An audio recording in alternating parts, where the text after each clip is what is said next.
Fala, meu povo! Sejam muito bem-vindos à minha estante. Eu sou a Mari e bora falar de uma das melhores sagas nacionais que eu já li.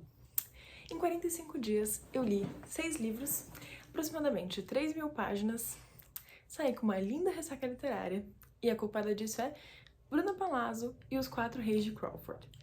Quem aí já sabe de qual que é a saga que eu tô falando. A saga que conseguiu esse feito de me dar uma ressaca literária ao mesmo tempo que me deixou apaixonada, e eu vou divulgar isso para Deus e o mundo, foi Amores Imperfeitos. É uma saga com 4 livros e 2 livros de conto.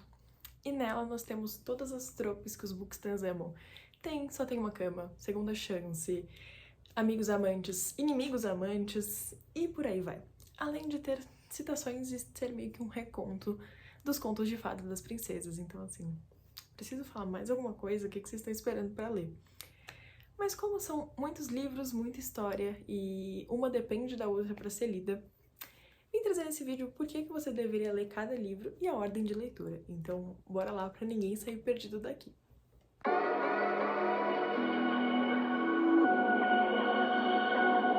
Bom, a série toda começa com Estilhaçados, que é o primeiro livro que vai contar a história do Mateu e da Zoela.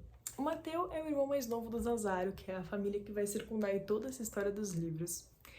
Ele é um rapaz muito emocionado, romântico e desde pequeno está em busca da sua Cinderela.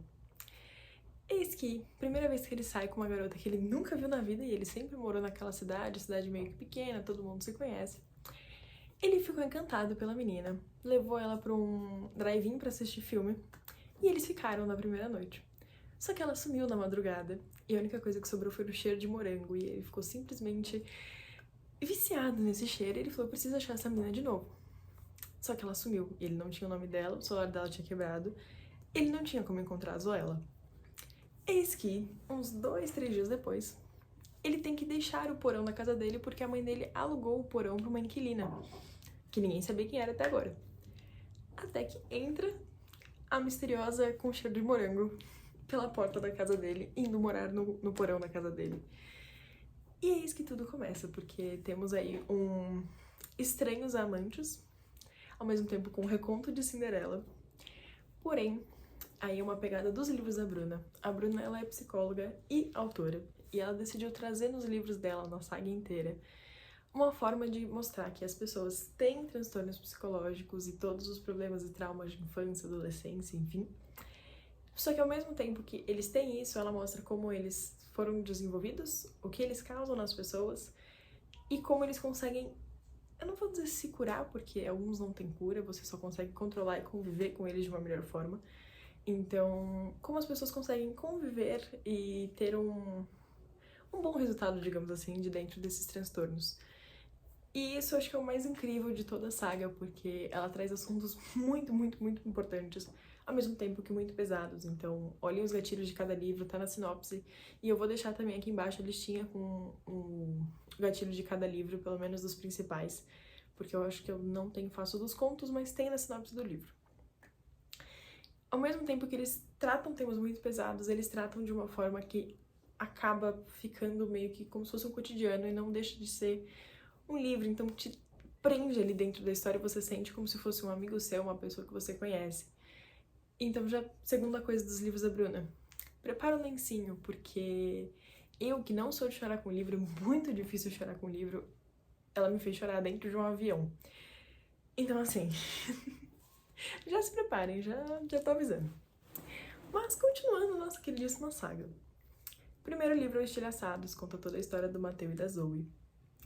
E no meio tempo do livro dos dois, a gente já começa a pegar alguns enredos e histórias do que vai acontecer no próximo livro, que é Mascarados. Mascarados vai contar a história da Isabela, que é uma das irmãs mais velhas do Mateu, porque ele tem 5 irmãs, se eu não me engano. Ele é o único menino, o único filho homem da casa. E ela acabou, coincidentemente, ficando apaixonada, a Isabela, pelo melhor amigo dela, o Logan, que coincidentemente é melhor amigo e parceiro de equipe do Mateu na faculdade, jogando futebol americano. Só que o Logan é uma pessoa completamente fechada para relacionamentos, ele tem muitos traumas antigos de infância e adolescência, no qual ele se fechou pro amor, praticamente isso. E ele vive de festas mais 18 em festas mais 18, digamos assim. Então, todo mundo sabe, ele tem uma fama pelo campus. E a Isabela não era nenhuma santa, digamos assim. Então, ela também aproveitou ali a adolescência dela, toda a parte meio que jovem adulta dela, porque ela já é formada. Só que, eis que os dois se encontram, eles viram melhores amigos. E a Isabela percebe que ela sente alguma coisa a mais pelo Logan. Só que ela é uma pessoa muito determinada.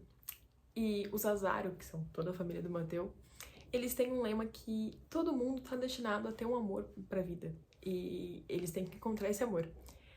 E a Isabela percebeu que o Logan era esse amor dela, só que ele não ia retribuir. Pelo menos na cabeça dela. O Logan passou por muitos problemas na infância e na adolescência. Teve perdas muito traumáticas, o que causou com que ele colocasse uma máscara na frente dele e achasse que ele é uma fera, uma besta que vai machucar todo mundo, que ninguém pode ficar perto dele, que ninguém vai confiar nele.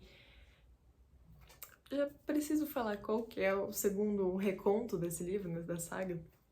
A protagonista chama Bella, o outro protagonista se acha que é uma fera. Vou deixar aí porque acho que vocês entenderam, né? Mas esse livro, acho que foi um dos que eu mais gostei da saga inteira, porque tem Found Family, tem processo de luto, isso é a parte mais pesada, assim, do livro, junto com crise de ansiedade, então já falei dos gatilhos aí. Mas tem melhores amigos e amantes. Ao mesmo tempo, tem apaixonado pela irmã do meu melhor amigo. Tem crianças fofas. Faz um tempinho que eu li, então tô tentando lembrar tudo que tem sem falar spoilers. Tem crianças fofas, tem jogo de futebol americano e tem um casal inusitado acontecendo de uma forma muito bonita. Então eu acho que esse é um dos que mais tocou meu coração e se eu pudesse indicar um só dos 4, eu indicaria Mascarados. Depois de Mascarados tem Envolvidos, que é um dos contos que vai contar a história da Donatella, que é a irmã gêmea da Isabela, e ela se apaixona. Ela é mais a pessoa fechada da família, na verdade, ela é uma das únicas do Azaro que não acredita em romance.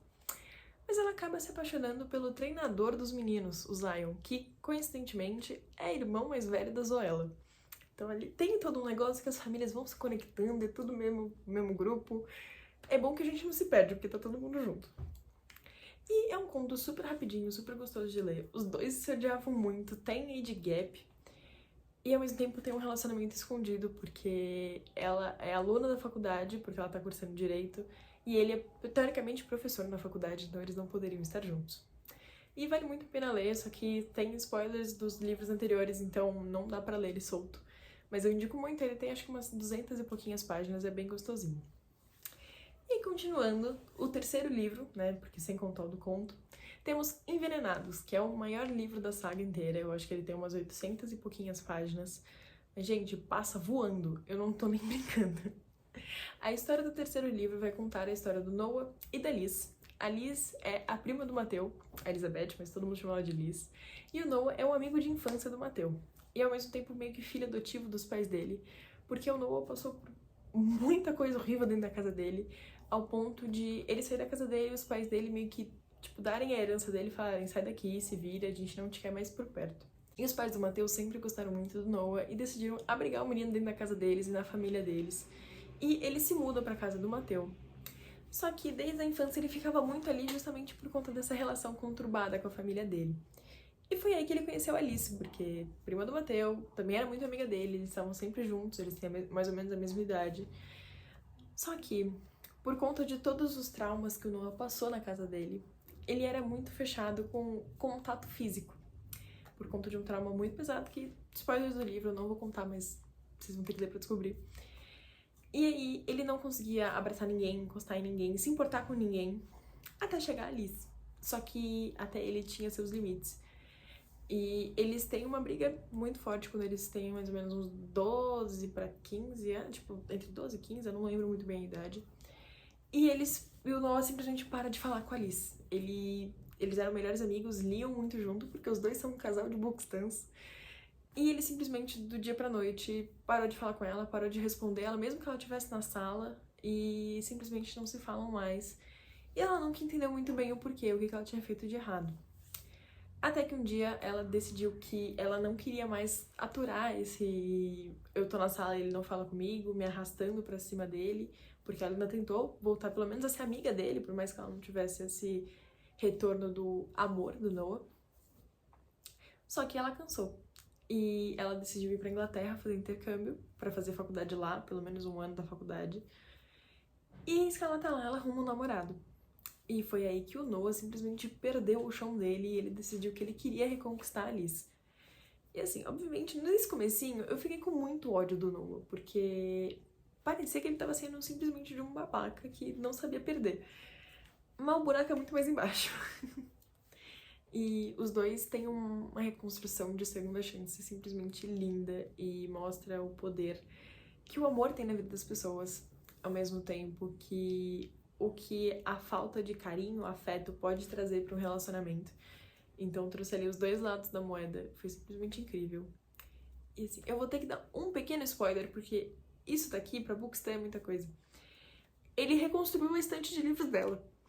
Noah Thompson colocou o meu nível de patamar de coisas que eu aceitaria num relacionamento lá em cima. Tudo bem, ele fez muita coisa errada, mas eu vou passar pano, porque é um mocinho moreno incompreendido. Não tem como dar errado. Mas Envenenados, por mais que seja um livro muito grande, é um livro que ele tem uma construção muito bem feita e os personagens precisavam desse tempo para contar toda a história deles e se mostrar. E no finalzinho ali de Envenenados, quando eles começam já a dar certo, ou não, porque tem muita intriga e eu não vou falar se dá certo ou não, mas quando já tá ali se encaminhando pro final do livro, a gente começa a entender o que vai acontecer no último livro, que é o livro do Sebastian, o capitão do time de futebol americano da faculdade, e meio que o pai dos amigos dos reis de Crawford. Então, ele que cuida dos meninos, ele tá sempre pegando no pé dos meninos pra serem excelentes, os melhores, e cuidando de tudo pra que eles tenham a excelência no futebol, ao mesmo tempo que nas vidas pessoais. Então, ele tá sempre querendo ver se tá todo mundo bem, se tá todo mundo saudável, com todos os problemas cuidados, e ele é meio que o paizão do grupo mesmo. Só que o Sebastian passou por coisas que nem os melhores amigos dele sabiam na adolescência. Praticamente todos sofreram na adolescência. Menos o Mateu. O Mateu teve a adolescência mais tranquila e sofreu junto com a Zoella. Tadinho. Mas a história do Sebastian em Perdidos, que é o último livro da saga, que foi lançado agora no finalzinho de janeiro, ele vai ter um relacionamento com a arqui-inimiga dele, a JJ. E o último livro vai ser um reconto de A Princesa e o Sapo, porque ele coloca ela no pedestal, ela tem um ódio mortal por ele, ao mesmo tempo que ela tem um amor profundo escondido por ele desde os 12 anos de idade. Só que eles têm um passado muito, muito, muito conturbado. O Sebastian e o Logan estudaram numa escola somente pra aqueles internatos de americano rico que tem só pra homens, sabe? E lá, o melhor amigo do Logan, que também era amigo do Sebastian, tinha uma melhor amiga que era a JJ. Só que a JJ e o Sebastian, um olhou pra cara do outro e eles não se gostaram, simplesmente isso. E eles vivem se alfinetando e trazendo o pior de cada um desde que eles têm, tipo, 12 pra 15 anos. Só que agora eles já estão com quase 20 e poucos. Então é um ódio que vem fervendo ali. Só que todo Bookstã sabe que onde tem ódio, tem amor. Só que a JJ tá passando por um momento muito difícil na vida dela. Ela perdeu os pais, ela perdeu o melhor amigo, e ela perdeu tudo que ela tinha, literalmente. Ela não tem onde morar, o irmão dela tem um trailer, e tudo que ele tinha de dinheiro ele botou pra poder cuidar da JJ. Porque depois que ela perdeu todo mundo, ela entrou numa depressão muito, muito forte. Ao ponto de cometer tentativas contra a própria vida. Eis que em uma dessas vezes que isso acontece, então, inclusive, esse acho que é um dos livros com gatilhos mais pesados e... eu vou falar mais visíveis, mas é um livro, então depende de como você enxerga o livro. Mas em um dos momentos que ela tá no fundo do poço, o Sebastian percebe que ele pode perder a JJ e ele não quer isso de qualquer forma, por mais que ela seja sua arqui-inimiga. Ele percebe o quanto ela é importante pro Logan, o quanto ela tá sendo importante pras meninas, porque eles começaram a criar uma amizade pela faculdade. E ele decide que ele vai cuidar da JJ, porque ele é o paizão do grupo. E ele meio que obriga a JJ a se mudar pra casa dele e dividir o quarto com ele, porque não tinha outro espaço, porque ele vai cuidar pra que ela tome todos os remédios, faça todo o tratamento, pra que ela fique bem e pra que ela consiga gostar de si mesma. Só que nisso, eles ficam muito perto. Eles começam de fato a conversar sem ter todas aquelas picuinhas. E o Sebastian começa a confiar mais na JJ, conta os segredos dele que nem os amigos sabiam. E o porquê dele ter desistido do maior sonho da vida dele, que era ser jogador profissional de futebol americano, pra seguir o sonho do pai dele de tocar as empresas da família. Porque o Sebastian é multimilionário. Que não que seja uma informação relevante, mas é que eu lembrei agora. E aí, a JJ começa a morar com os meninos, ele começa a cuidar dela, e ele decide que ele quer levá-la pro encontro. Ela aceita, obviamente, porque ela sempre foi apaixonada por ele, ela achou que esse momento nunca ia chegar. Mas assim, se o Noah elevou o meu patamar construindo uma nova estante para Liz, o Sebastian chegou aqui em cima. Porque ele simplesmente pegou um jatinho da empresa do Logan, que também é multimilionário, levou a JJ para Paris, porque ela é jogadora de futebol e ela é capitã do time de futebol. E o time preferido dela é o Paris Saint-Germain. Ele levou ela para assistir um jogo do Paris Saint-Germain e depois comer doce na beira da Torre Eiffel. No primeiro encontro, galera.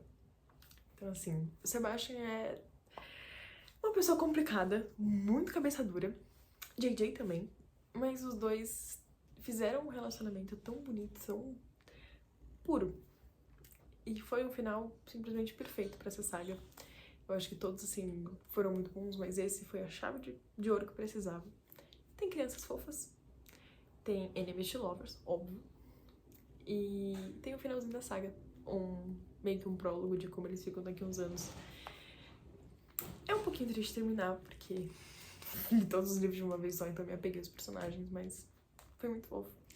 E espero que vocês gostem da história, espero que eu tenha ajudado a explicar por que ler, porque é a ordem que tem que ler. E quem lê, por favor, vai surtar comigo no direct, porque eu preciso falar sobre esses livros. Mas é isso, gente. Muito obrigada quem assistiu até aqui. Lembra de curtir, comentar, se inscrever no canal e compartilhar com os amigos pra gente divulgar a palavra de Bruna Palazzo por aí. E vou deixar também aqui na descrição todas as minhas outras redes sociais, porque por lá eu tô um pouco mais no dia a dia, mostrando minha rotina, mostrando o livro que eu tô lendo, diário de leitura, enfim. Então me acompanhem por lá também. E a gente se vê no próximo vídeo. Beijo!